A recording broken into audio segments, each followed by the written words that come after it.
I'm Julie Herman of Jaybird Quilts and Lazy Girl Designs, and welcome to the Great Gift Sew-Along.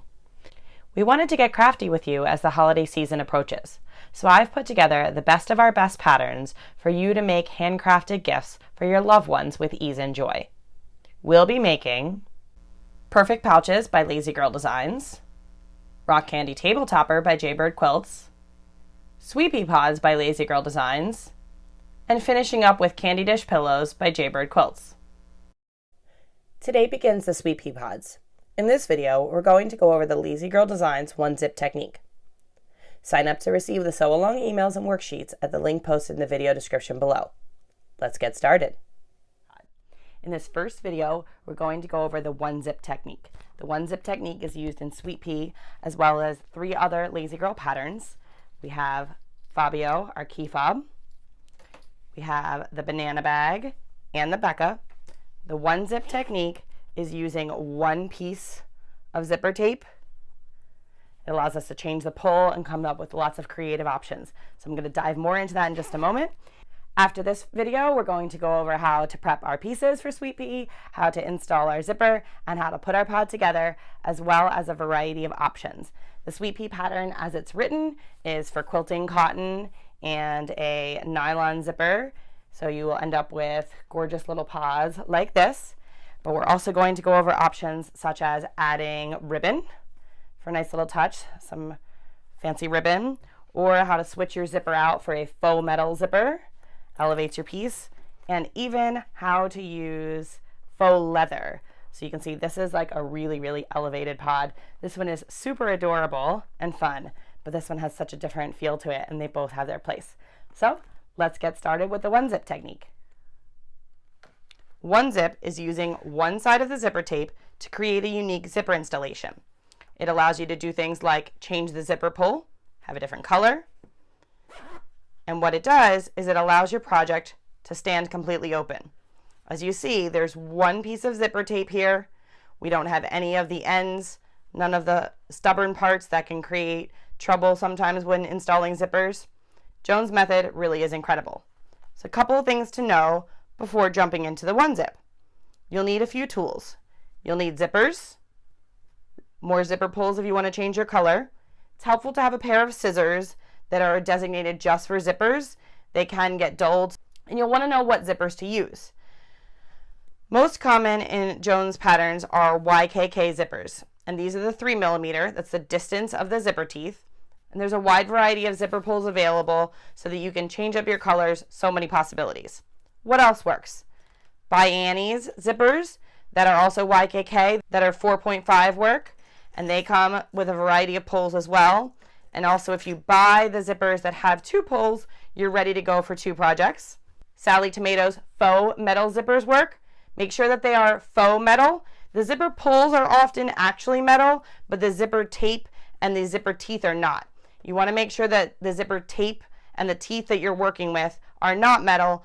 Actual metal zippers don't work for this method. Coats and Clark work as well.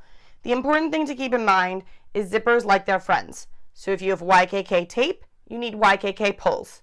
Sally Tomato tape, Sally Tomato pulls, so forth and so on. Before learning the one-zip, one thing that I knew that was true is if you had a zipper and the pull came off, this zipper's trash. It's useless. What am I going to do with it? Not so anymore. The one-zip method can also be used to save a zipper where the pull comes off. I'm going to show you how simple this is. To get started, begin with a zipper. Here I have a 22-inch YKK zipper. I'm going to go ahead and cut off the end of my zipper right past the metal. Joan used to call these zipper butts and saved them. I have an entire jar full of them. And cut off the 2 ends here. There's 2 pieces of metal, and cut those off as well. Next step is to pull the zipper pull off, which feels very wrong in the sense of it's not what we're used to. You can go ahead and unzip in either direction and take your pull off. If you want to keep the matching pull, you can do that, but we also can use any color you'd like.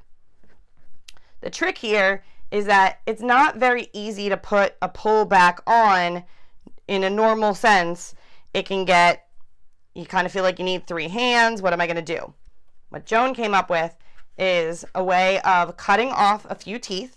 So we're going to take our scissors and we're going to go right here on one end of the zipper tape and cut in just a couple teeth, okay? And then turn and cut those teeth off. We're just cutting off about 4 or 5 teeth, and those will now go into the trash.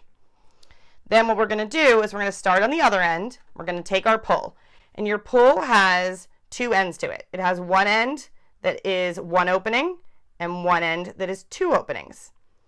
And we're going to start with our end that is 2 openings facing towards us. We're going to stick in the zipper tape that is complete, that does not have our teeth cut off.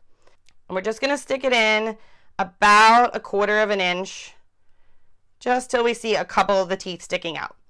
Then we're going to take the other end of our zipper tape, and we're going to go in at an angle, okay? So don't try and go in straight. It's going to give you trouble. Go in at an angle, like this, and then it's going to stop. And it's stopping when it's hitting the mechanism on the inside, and you're going to then take your free hand, the hand that's not holding this, and hold on to both pieces of zipper tape. And easy as that, the pull's back on. So by cutting off those teeth, it gives us something to hold on to. Now, when zipping up one piece of zipper tape, it will naturally want to curl. I'm not exactly sure why, but this was something that Joan taught me, and it's not going to be a problem once it's sewn into fabric. So don't be surprised or worried when it sews into a curl. Often when we're sewing, we want to jump right on into a project. Get sewing and go. But it is highly advised to take your zipper apart and test your zipper first. Sometimes zippers don't work. Sometimes they're stubborn. And you'll want to know that before you go ahead and sew it into your project.